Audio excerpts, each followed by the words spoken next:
हरे कृष्णा। गीता अमृतम में आप सभी का स्वागत। तो हम आ गए हैं भगवत गीता अध्याय 3 श्लोक क्रमांक 35 पर। तो भगवान कृष्ण कर्मयोग के सिद्धांत को कंटिन्यू कर रहे हैं। तो भगवत गीता अध्याय 3 श्लोक क्रमांक 35 भगवान कृष्ण कहते हैं, श्रेयान स्वधर्मो विगुण पर धर्मात्सव अनुष्ठितात् स्वधर्मे निधनम श्रेयः परधर्मो भयावह। भगवान कृष्ण कहते हैं, अपने नियत कर्मों को दोषपूर्ण ढंग से संपन्न करना भी अन्य के कर्मों को भली भांति करने से श्रेयस्कर है। स्वयं कर्मों को करते हुए मरना पराये कर्मों में प्रवृत्त होने की अपेक्षा श्रेष्ठतर है, क्योंकि अन्य किसी के मार्ग का अनुसरण भयावह होता है।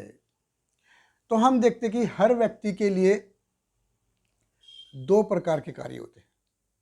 सभी व्यक्तियों को दो प्रकार के कार्य करने होते हैं। एक तो होता है स्वधर्म और एक होता है परधर्म।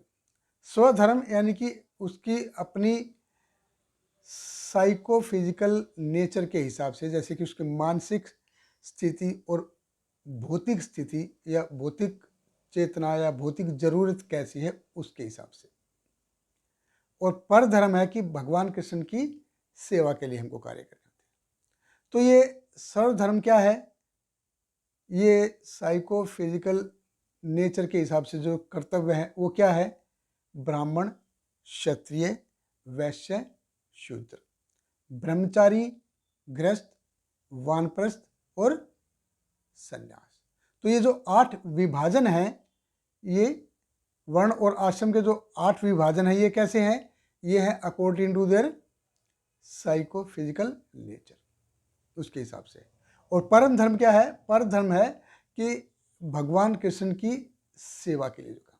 तो जो जिसका भी जैसा स्वभाव होता है, जिसका भी साइकोफिजिकल नेचर जिसका अंदर से जैसे उसको उकसाता है, उसके हिसाब से वो भगवान की सेवा करता है।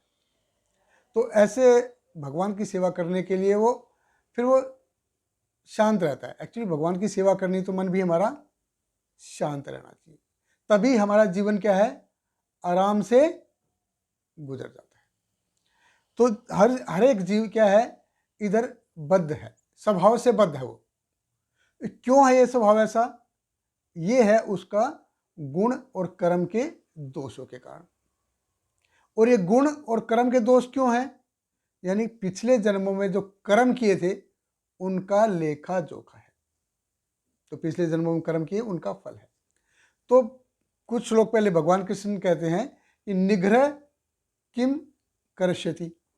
तो निग्रह मतलब क्या है? यानी कि भगवान की सेवा करनी है। तो भगवान की सेवा करने के लिए क्या है कि मन शांत होना चाहिए। तो जिसका जैसा भी साइकोफिजिकल नेचर है, जैसा स्वभाव है, उस हिसाब से वो भगवान की सेवा में संलग्न होता है। तो पिछले कर्मों के हिसाब से जैसा जिसका नेचर है वो क्या है? वो फिर ब्राह्मण, वैश्य, शूद्र या क्षत्रिय ऐसे बनता है, इसलिए ऐसे बनता हो। तो इसलिए भगवत गीता में भगवान कृष्ण ने अर्जुन को ये क्यों नहीं कहा कि यार तू सब कुछ छोड़ छाड़ के मेरे साथ आ जा, हरे कृष्णा कर ले? नहीं कहा उन्होंने। भगवान कृष्ण ने क्या कहा? युद्धस्व विगत ज्वर, कि तुम आलस्य छोड़ो और युद्ध करो। क्यों? क्योंकि तुम्हारा साइकोफिजिकल नेचर ऐसा है। तो ये नेचर ऐसा है, ये कैसे पता चला? देखो, जैसे महाभारत के युद्ध में अभिमन्यु का मौत का समाचार जैसे ही अर्जुन को मिला, तो एकदम से उसी मतलब क्या है, हीट ऑफ सिचुएशन के हिसाब से आपे में आके ऐसे आपे से बाहर होके उसी क्षण प्रतिज्ञा ले ली कि कल शाम तक अगर मैंने जयद्रथ को नहीं मारा तो मैं अपनी चिता जला दूंगा।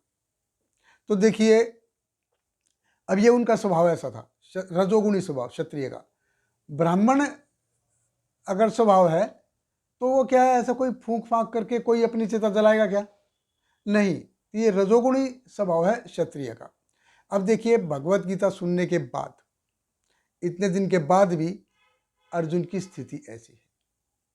और हमने और आपने अगर अध्यात्मवाद सुन लिया तो क्या एकदम से तुरंत हमारे अंदर तुरंत परिवर्तन हो जाएगा क्या? नहीं होगा। इसलिए भगवान कृष्ण कहते हैं कि अपने अपने साइकोफिजिकल नेचर के हिसाब से अपना अपना कर्तव्य करते रहो।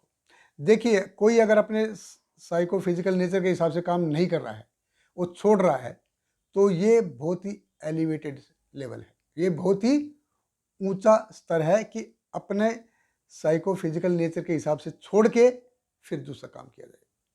जैसे विश्वामित्र थे, वो क्षत्रिय परिवार में थे, जन्म हुआ, लेकिन बाद में ब्राह्मण बन गए। परशुराम जी थे, वो ब्राह्मण परिवार में जन्म हुआ, लेकिन बाद में क्षत्रिय का काम किया उन्होंने।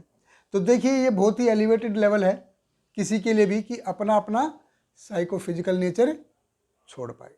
इसलिए भगवान कृष्ण कहते हैं कर्तव्य हमको करने चाहिए। कैसे करते हैं, कैसे कर्तव्य करने चाहिए? जैसा 5 श्लोक पहले भगवान ने बताया 3.30 में, मयि सर्वाणि कर्माणि निराशी निर्ममा, कि अहंकार रहित होकर और मैं और मेरा की जो भावना है उससे रहित होकर अपने अपने कर्तव्य करते रहो। अपने अपने कर्तव्य, किसी और के नहीं। बहुत बहुत धन्यवाद। हरे कृष्णा।